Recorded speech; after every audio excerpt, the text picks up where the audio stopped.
अस्सलाम वालेकुम दोस्तों। आज हम आपको इलाज बताएंगे जलक का। जलक किसे कहते हैं, पहले तो आप इसकी तशरीह सुने।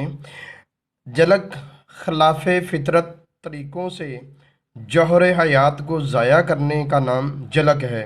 मसलन हाथ की रगड़, चारपाई के सुराख से, तकियों और जानों की रगड़, हाथ की रगड़ वगैरह। हत्ता कि ऐसे और भी बहुत से तरीके हब्बे मंशा आजकल नौजवानों ने राइज किए हैं और कर रहे हैं। ये सब कुछ जवानी और ऐने जवानी शबाब की जवानी में होता है। यानी कि जब लड़का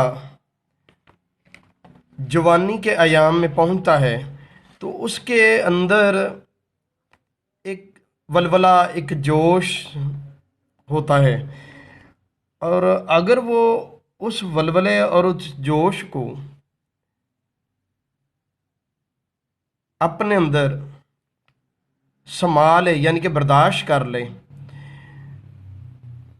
और बर्दाश्त भी ऐसा करे कि जैसा करना चाहिए, तो यकीन जानिए कि बंदे के अंदर कभी भी मर्दमी ताकत के हवाले से कोई भी कमज़ोरी नहीं वाक़या होती। दूसरी सूरत में कमज़ोरी उसी वक्त वाक़या होती है जब वो बहुत ज़्यादा जमा करता है। बहुत ज़्यादा जमा करने से दिमाग कमज़ोर होता है, नज़र कमज़ोर होती है, असाब कमज़ोर होते हैं, पट्ठों में खंचाव आता है, नफस में इंतशार सही नहीं रहता। तो अगर हम तिब के हवाले से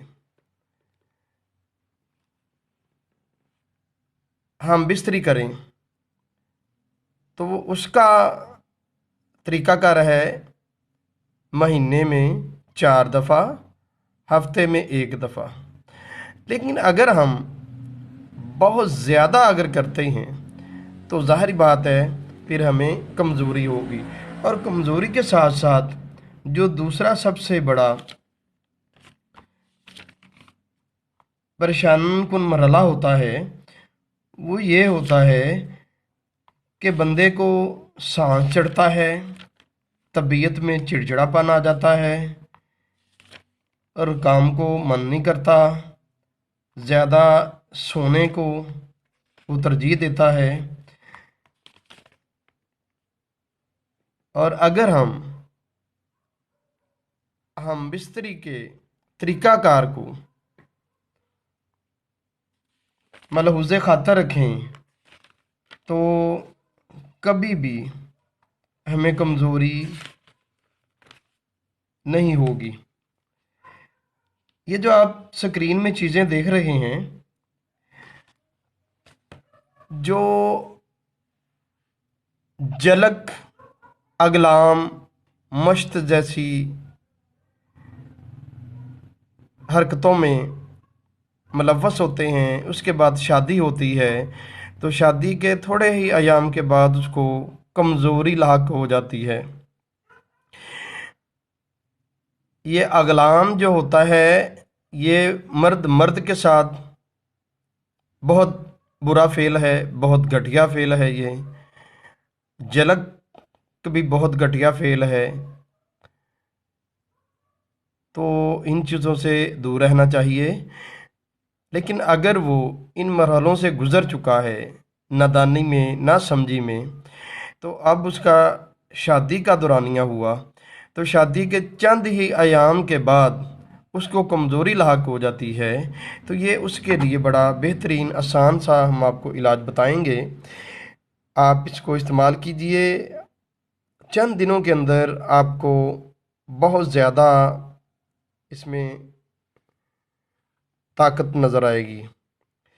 आपने लेनी है, ये है कलवंजी। ये आप लेंगे 10 ग्राम। ये लौंग है। ये आपने छोटे लौंग लेने हैं, फूल वाले। एक फार्मी होते हैं लंबे लौंग, वो आपने नहीं लेने। ये भी 10 ग्राम। ये काली मिर्च, ये आप 10 ग्राम लेंगे। ये है खसखस, ये आप लेंगे 10 ग्राम। मगज़ जायफल, ये आप लेंगे 10 ग्राम। उसके बाद आ जाता है इसबगोल सालम, ये आप लेंगे 50 ग्राम। ये है असगंध। उसके बाद ये अकरकरा। अकरकर के बाद ये आती मूसली सफ़ेद इंडियन। अब आपने इनको तैयार कैसे करना है, वो आपको तरीका हम बताए देते हैं। आपने सबसे पहले मूसली को बरी करना है। मूसली बरी करने के बाद आपने अकरकरा डालना है। अकरकरा डालने के बाद आपने असगंध डालनी है। ये असगंध है। उसके बाद ये भी अच्छी तरह मैदे की तरह बारीक हो जाए, फिर आपने जायफल डालनी है। जायफल के बाद आप लौंग काली मिर्च डालेंगे। जब ये अच्छी तरह बारीक पीस जाएं, फिर आप कलवंजी डालेंगे। आखिर में जब बिल्कुल ये मैदे की तरह बारीक हो जाएं सभी चीज़ें, तो फिर आप इसमें खसखस डालेंगे। खसखस को आप अलग भी पीस सकते हैं ताकि ये अच्छी तरह पाउडर बन जाए। ये जो इसबगोल आपने 50 ग्राम लेना है, ये सभी दवाइयाँ आपने पीसने से पहले इसबगोल को आप पानी लें, कम से कम आधा पाव नीम गर्म पानी, उसमें ये 50 ग्राम जो इसबगोल साबुत है वो आप भिगो दें। ये 10-15 मिनट के अंदर अंदर ये इसबगोल सारा फूल जाएगा और इसमें से लुआब निकल आएगा। आपने इसबगोल नहीं डालना, आपने मलमल का कपड़ा लेके इस इसबगोल को उसमें डाल दें, फिर आप हाथ से निचोड़ें तो उसमें लुआब निकलेगा सफ़ेद, जैसे गूंद होती है गाढ़ी। जब उसको आप भिगो के रखते हैं तो वो फुल्ला होती है गूंद की तीरा, ये भी उसी तरह निकलेगा। आपने वो लुआब लेना है, उस लुआब में आपने ये सारी चीज़ें खरल में डाल के खरल करते जाएं। इतना खरल करें कि ये गोली बनने के काबिल हो जाए। अब आपने गोली का जो साइज़ रखना है, वो मिकदार वो ये रखनी है कि जैसे जंगली बेर होता है, रेड लाल वाला जंगली बेर, बिल्कुल पक के जो लाल हो जाता है छोटा, आपने उस हिसाब से गोली बनानी है। और ये गोली आप रोज़ाना आधा किलो दूध लें। आधा किलो दूध को बॉयल करें, बलाई वाला दूध इस्तेमाल करें।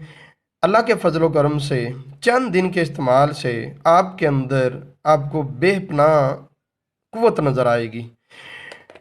आपके पट्ठों में खंचाव है, आपके वजूद में दर्दें हैं, आपके जिगर में काम नहीं करता, आपके इंतशार नहीं होता सही, और आपका जो दूसरा मरहला है नफ्स के पट्ठों में ताकत, वो भी, फिर आपका मादा पतला है वो भी ठीक हो जाएगा।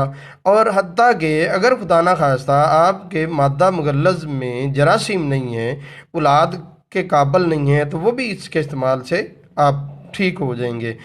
इसका बापरहेज आपने इस्तेमाल रखना है। तो अल्लाह पाक आपको सेहत वाली ज़िंदगी दे। वीडियो को लाइक करते रहा करें, सब्सक्राइब भी करते रहा करें, और दूसरों को शेयर भी किया करें ताकि किसी और का भी भला हो जाए। तो नेक्स्ट वीडियो में हम मज़ीद एक अच्छे इलाज की लेके नुस्खा हम आपकी खिदमत में हाज़िर होंगे। तब तक के लिए इजाज़त दीजिएगा। अल्लाह।